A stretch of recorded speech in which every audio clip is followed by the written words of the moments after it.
porque você não pode acreditar nessa narrativa de que está faltando homens na igreja evangélica.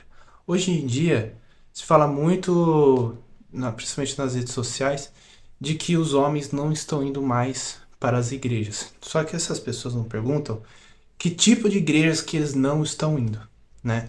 Então, para começar, hoje em dia se tem uma visão geral de que essa igreja que os homens não estão indo é a igreja pentecostal, tá?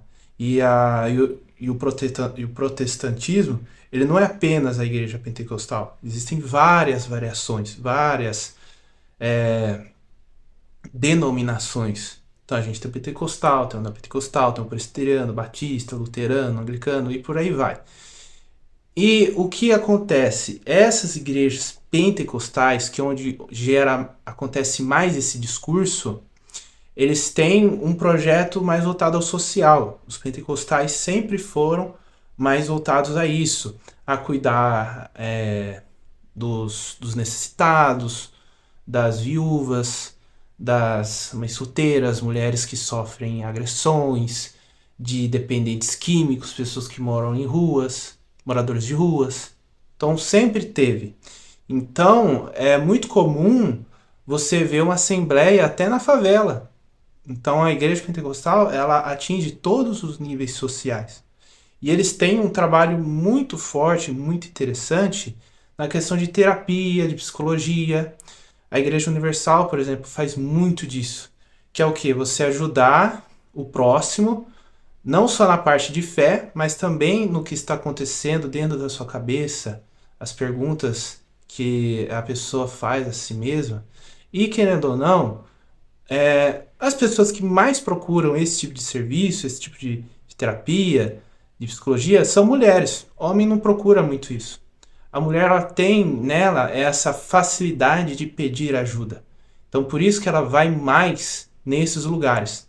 E como eu disse, a igreja pentecostal é mais voltado a essa parte do social. Se é mais voltado à parte social, a parte mais de psicologia, etc., e a mulher quer mais isso do que o homem, as igrejas tendem dessa denominação, tendem a serem mais cheias.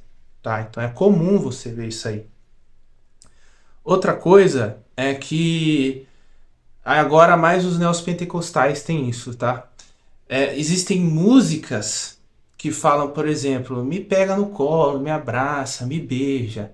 Essas músicas, elas são feitas com o intuito de que se não estourarem na igreja, elas conseguem estourar no mundo também, no mundo secular, né? Usando o vocabulário do crente, tá? Então, as pessoas, os cantores que criam essas músicas, ai, me abraça, me beija, sou tão fraco, sou tão carente. Você vai ver que tem um tom de melancolia, de dependência emocional, mais do que os hinos antigos. Os hinos mesmo, pra falar a verdade, não tinha esse tipo de fim, esse tipo de foco, né? É mais os workshops da vida que tem essa questão. E querendo ou não, esse som, por ter um fim mais emocional, também vai atingir mais as mulheres. Porque as mulheres são mais emocionais que os homens. Então é muito difícil, gente. Muito difícil. Eu não imagino um homem de 40 anos, cristão, com a barba até aqui, ó, cantando uma música dessa, me abraça, me beija e tudo mais. Tá? Porque essas músicas, porque o pessoal fala, né? Porque nós somos a noiva de Cristo. Tá, mas essas músicas estão levando esse sentido de que nós somos a noiva de Cristo na primeira pessoa. Na verdade, a gente é a noiva de Cristo na terceira pessoa. É uma metáfora. E essas músicas estão levando no sentido literal. Então, um homem cristão mais velho, tanto faz casado ou solteiro, ele não vai se sentir bem cantando essas músicas. Eu não imagino, de novo falando, esse tipo de homem cantando uma música, ai, que quero me abraçar, me beija e tudo mais. Não, não, nunca imaginei e você nunca vai ver algum homem indo em igreja assim, sabe?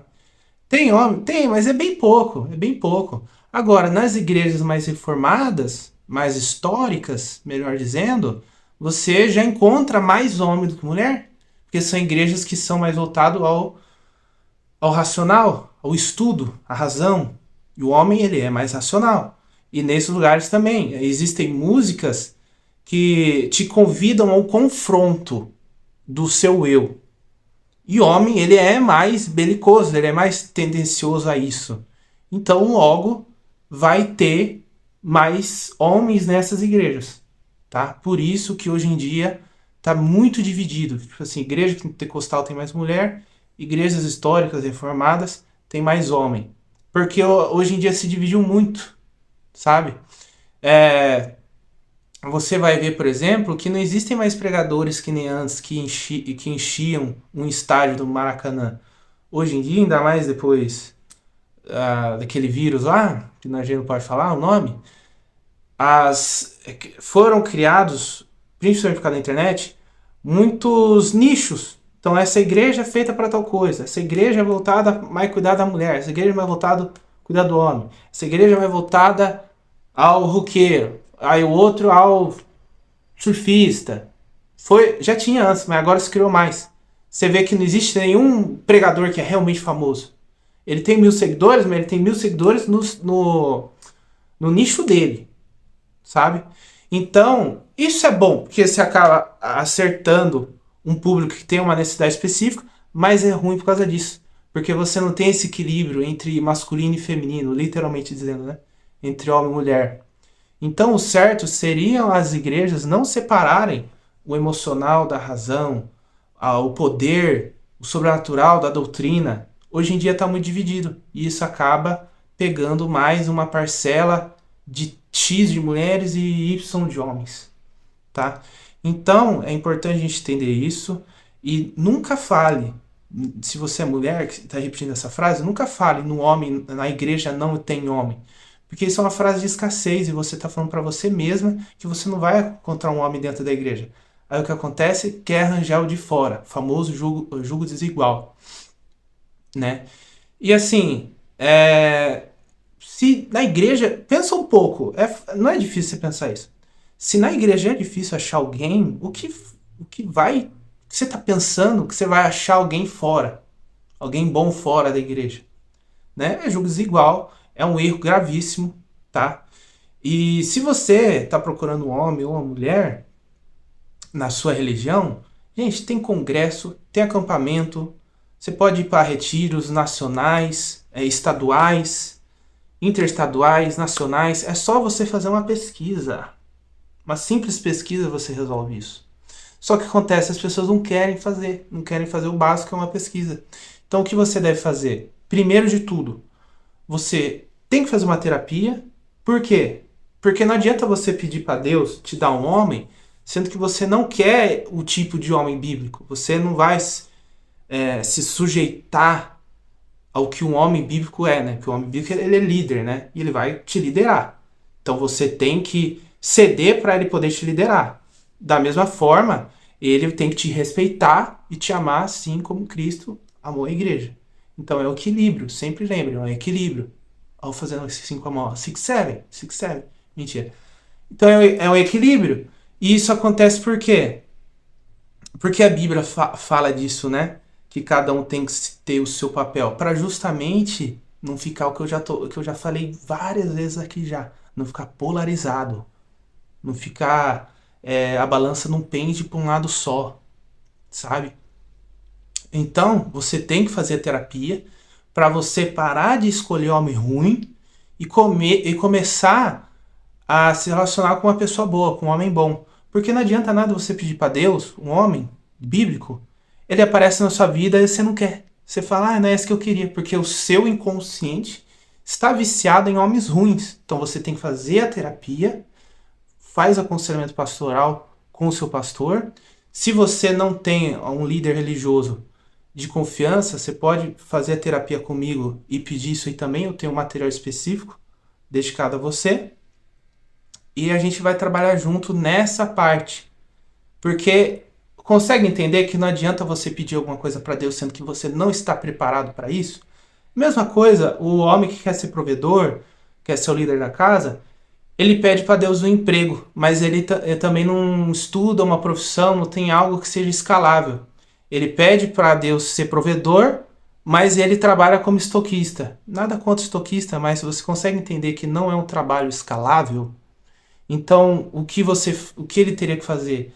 Uma terapia também para quebrar essas crenças limitantes de que ele não pode ganhar bem, de que ele não consegue ter outra profissão, e ele vai, por meio de aconselhamento pastoral, de orações e tudo mais, pedir a Deus o trabalho que ele quer, e aí sim, esse trabalho vai chegar para ele, com ele tendo uma profissão que ele ganha cada vez mais. Né? Esse que é o sentido de escalabilidade. Você consegue ganhar mais por causa da sua profissão. A menina vai fazer terapia para tirar essa repetição do inconsciente em que só vem homem ruim na vida dela. Ela começa a entender que o homem bom, o homem bíblico, é o homem ideal para ela. E Deus vai enviar esse homem para ela. Não tenha dúvida disso, tá? E, gente, não se preocupe com o tempo, tá? Quanto que isso vai demorar. Porque isso aí, essa ansiedade pode te levar a pecar também. Então, última coisa que eu tenho para falar é que eu nunca vi ninguém morrer por casar tarde. Agora, por casar errado, eu já vi. Então, faça terapia, tenha um aconselhamento pastoral, um aconselhamento cristão da sua religião, né? Se você não tem você pode fazer terapia comigo e pedir esse material, tá? Então, você pode entrar em contato comigo, tanto aqui pela minha rede vizinha, lá no Instagram, e nós podemos iniciar esse trabalho de resolver esses problemas emocionais que você tem e você ter uma vida mais leve, uma vida melhor. Então é isso que eu queria dizer. Até a próxima.